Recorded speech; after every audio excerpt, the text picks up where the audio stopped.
ay rated SPG. Striktong patnubay at gabay ng magulang ang kailangan. Maaaring may masiselang tema, lengguwahe, karahasan, sexual, horror o droga na hindi angkop sa mga... Morning and welcome sa aking munting channel. Nanginginig na ngayon sa galit ito ngang si Joanna dahil nga wala na siyang karapatan sa lahat ng ari-arian nito ngang si Lola Aurea. At ngayon, once nga napipirmahan na nito ngang si Ina ang mga documents or ang last will testament nga ni Lola Aurea, ay wala na silang karapatan sa kahit na anong yaman, at kung ano man ang mangyari kay Lola Aurea ay wala silang mahahabol. Kaya dito nga ay lalo siyang mas naging ngit-ngit ang galit dito nga kay Lola Aurea. At dito naman ay kinausap nga nitong si Ina si Lola Aurea na hindi raw niya matatanggap ang iniwan sa kanya or ang ibinigay sa kanyang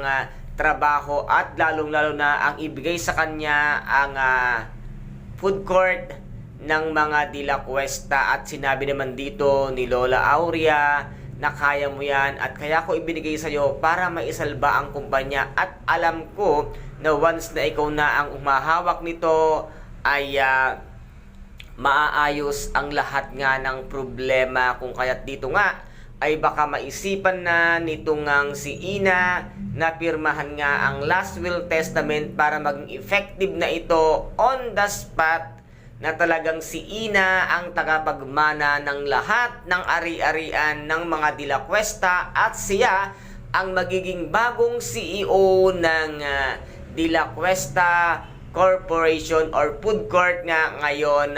Lalo ka nang walang karapatan, Joanna. At alam mo naman, Joanna, na once nga nagumalaw pa si Lola Aurea, baka lalo lang maisampal sa pagmumukha mo kung sino ka at ano ang tunay mong pagkatao. Kaya sana huwag ka na lang umapila dahil mas lalo ka lang mapapahiya once na pinag-DNA test ka ni Lola Aurea, dahil hindi naman ikaw ang tunay niyang apo, dahil isa ka lang anak sa labas ng iyong nanay, na ngayon nga ay pinipilit lang nilang sabihin kay Lola Aurea na kayo nga ang tunay na anak ng anak ni Lola Aurea. Ngunit ang totoo ay hindi ka naman talaga dugo ng De La Cuesta, kaya ganyan kasama ang ugali mo, nagmana ka sa tatay mo at sa nanay mo. Kaya guys, ito po ang ating pakahabangan dito nga sa Shining Inheritance, kung ano pa ang mga magaganap at kung ano